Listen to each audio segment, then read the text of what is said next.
Monday again, and as you can see, it's a beautiful sunny day. Last week was beautiful and sunny.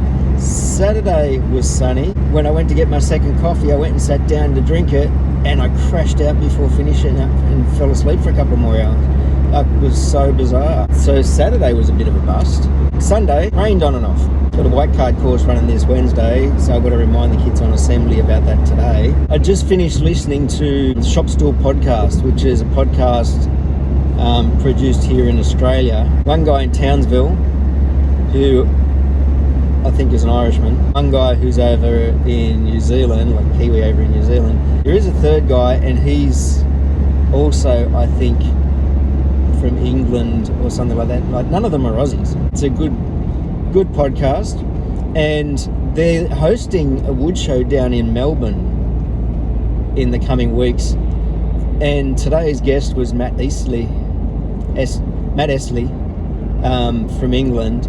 Last week's guest was Jimmy DiResta, because they're both going to be at this show in Melbourne. I tell you what, if I could get down to Melbourne, it'd be great. Can't do it. Work and the expense. When I first heard that they were coming over here to do a wood show, I looked it up, and then I saw that it was in Melbourne. I went, you kidding? Why can't it be in Sydney? I think that happened before too with Mark from the Wood Whisperer. He was meant to be coming over for a wood show, and it was down in Canberra. Now, Canberra's only a few hours drive, but still, like, I was going to go to that one. I think there was something in the family, so the fact that he didn't come was fair enough. I think April Wilkinson's going to be at this one down in Melbourne as well.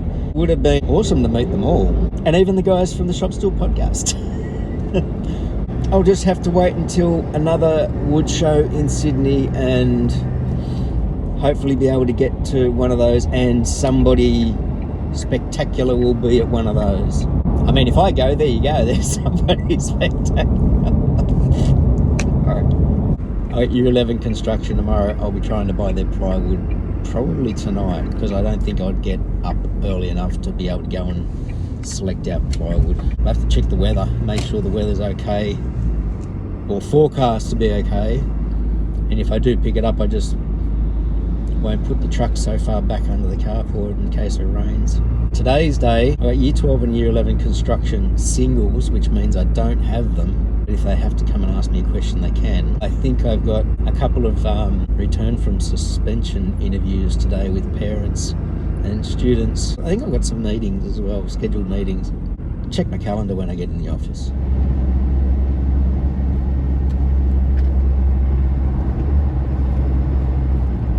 Tuesday morning, and police car with a laser. Speed trap. Yeah, everybody suddenly slowed down, and it is a speed trap because it's right at the bottom of a hill. But anyway, I didn't get to stop at Bunnings yesterday to grab that plywood, because by the time I left work, I realised the tradie entrance of Bunnings was not going to be open, and I didn't feel like picking out my plywood, putting it on a trolley and dragging it all the way around through the store from the trade area and then out to the truck. So I thought I'll get away early enough in the morning. I have left a little bit earlier. It should hopefully give me time. I'm just going to stop at the Bunnings that's on the way down the mountain. I only need 2 sheets of 15mm and 2 sheets of 9mm ply. Fingers crossed that they actually have it, fairly certain that they'll have it. Otherwise, I've got to stop at one of the other ones further down. Might just make me run late. Year 11 and period 2 and 3 this morning. I've got a meeting period 1 at 9:30. I'm hoping that doesn't go too long. I just hope I get up to the class. If not period 2, definitely period 3. Because this will be the first class for them, because the previous fortnight was the public holiday.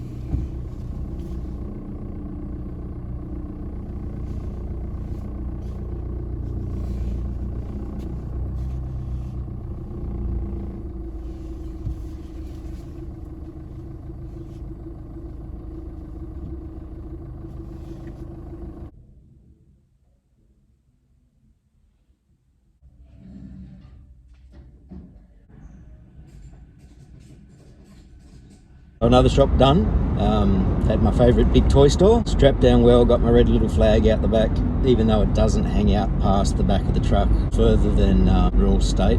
It's a light coloured piece of wood that's on end.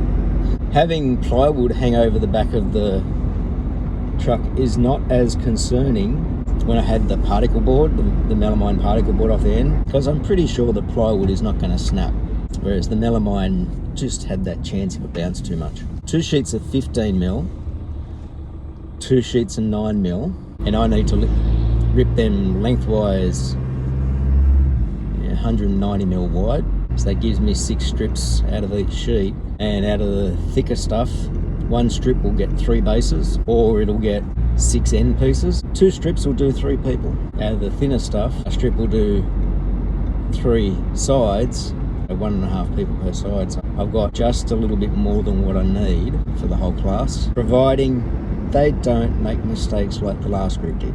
Some of the kids took no consideration of what thickness the material was, which is part of the process, knowing what you bought.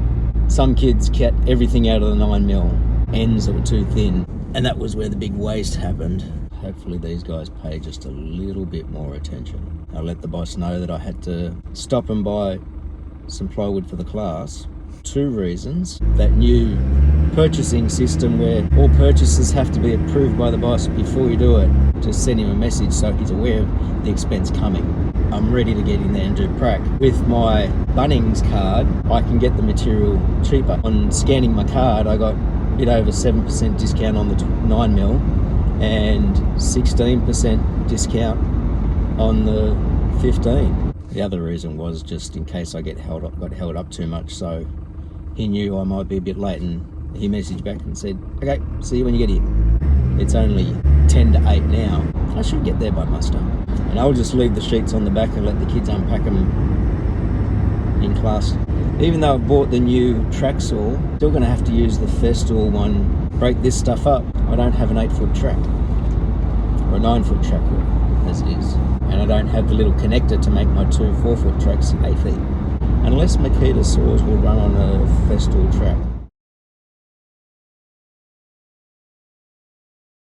Wednesday morning, and just made another Bunnings stop, and I didn't come away with the outcome I wanted. I was stopping to get timber for my Year 12 class, the Year 12 timber, because one of the girls who's paid, like I need to get her timber now, I've got them this afternoon for the double, only if we've got the timber. They had the Merbau board that she was after, but only in a 5.4 metre length. That's not going to sit on this. Not a single plank anyway. The handrail that I bought for outside at home, I think that was 4.8, but that was a little bit more solid. 5.4 metre single board, and I have a feeling it was finger jointed. Too much chance of that snapping.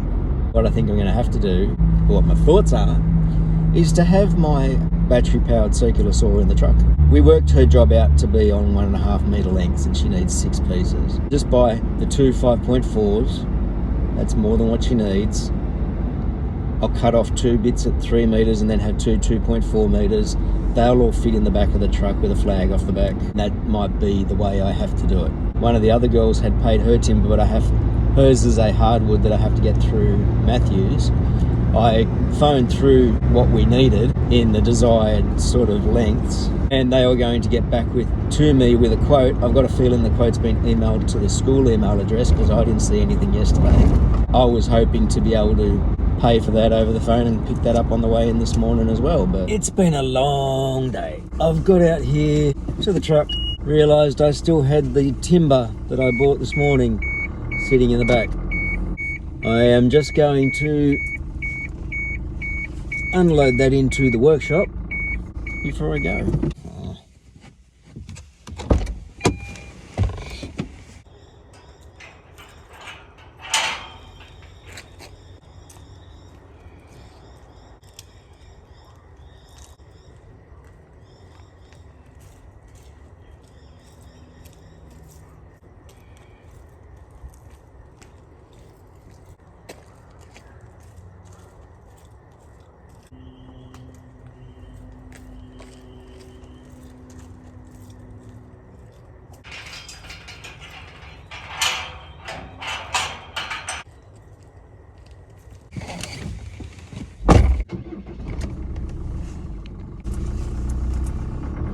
End of another day. Friday afternoon, just finished with year 12. One frame partially built. Framing timbers over there and the rest of the other groups is down in the cupboard. I've let them leave it all out because the next lesson that's in here is them next Friday. I only had the year 11s once. This one here should be at least finished. The other ones will start getting them assembled. There should be a fourth group, but there's some kids sort of not doing stuff. We'll see how they go. Got the exec conference now, so I'm gonna get up to the office, get my stuff and head off. Morning. It's a dreary looking Monday morning. I was going to try and recap a bit of the exec conference as I was driving home from it on Saturday, but I was pretty worn out. I felt really tired driving back and I think I needed to focus on that. Having said that, talking might have kept me awake a bit more. Pretty inspiring weekend. We had our local director there on a Friday night. Saturday I had to do a bit of a presentation about my why. The conference was focused around our why. Why did you decide to become a teacher? Decide to be at Bidwell, or why did you decide to stay at Bidwell, or all that sort of thing? Caused quite a bit of reflection. I know that for myself and the other deputy, and I said the other deputy used to be a teacher at the school and then came back as the deputy. For both of us, the reason for being at Bidwell was the connections you make at Bidwell. The community. It's not an easy school, but there's a lot of not easy schools in the state. Part of my reflection was that, like, I don't think I went to an easy school, but I had teachers that wanted the best for me and from me. That's kind of the reason that I teach. It's fulfilling to inspire a kid. It's amazing when you see something click. Lots of people seem to aspire, I need my students to get the top mark in the state. I want my students to graduate, but if they don't get there, I'm hoping that they leave because they've found something else. They've found employment in a thing that they want to be. Like, I never begrudge a kid who I've got in construction leaving school if they're going off for an apprenticeship, because that's what they're trying to find. I want my students to do the best that they can for them, not for me, for them. And that was what a few of my teachers had for me. So it was a really good weekend in that sense. Sunday, I don't know what happened. I just kept falling asleep throughout the day. Had a good night's sleep, got up in the morning, breakfast, coffee, all of that. Even went and got a second coffee somewhere around 11 o'clock. Just got this overwhelming sense of tired, I'm not going to stay up, and I just flopped sideways on the couch. Woken up around 1, started doing some readings for uni and that sort of thing. Did that for 3 or 4 hours and just got exceedingly tired again and flopped over on the couch again. Woke up a little bit later but just still felt exhausted, and I think I fell asleep around 7:30, and it was quite annoying because obviously got very little done. Week 4 already. I think I have a few suspension returns today. Interviews with parents. Had the week begin. Look what they've put on my shed door for me. I'm waiting for one of my other staff to park in it now because I'm technically the relieving DP.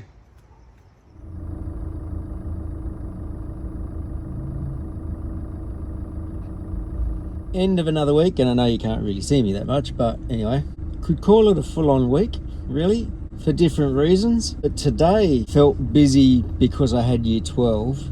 They're building their small wall frames and they're going along pretty well with it. It's good to see them working the way they are.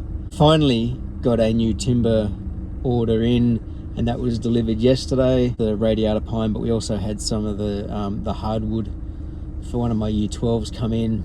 Lots of late days. Try and get as much work as I can done at work before I leave. It's a very different role being the deputy. Phone calls home quite a bit after work because sometimes you can't get those sort of calls done during the day. I'm really enjoying the role right now. 4 weeks in. The thing about our why, we were asked to present our why to the staff as well. And doing that presentation yesterday afternoon, some of the different thoughts came out. We were asked to try and change it, shorten it a little bit, but change it, and it was good to be able to share that with the staff, especially the newer ones who haven't been there as long and known or seen, I guess, my own growth and that sort of thing through the many years that I've been teaching at our school. Conversations that I've had with some people afterwards about they've really appreciated it, and it's really made me appreciate more the role that I have, the role I'm in now, the good that I can try and do for the students and for the families of our school community. It's been good interacting with parents more and trying to support their students. Because I still have my toe in the workshop, essentially, with my senior classes, it adds to the complexity, it adds to the difficulty a little bit. I'm enjoying it. And I've also been given the opportunity to do a bit more professional development as well for the role. Aspiring Deputy Principal Conference later in the month. A choice theory intensive training week, which happens to be over at weekend, like Friday, Saturday, Sunday, Monday next month. Oop, this is where the accident was. Oh, that was bad. I thought I'd try and reflect on a little bit of that while sitting on a freeway that wasn't really moving.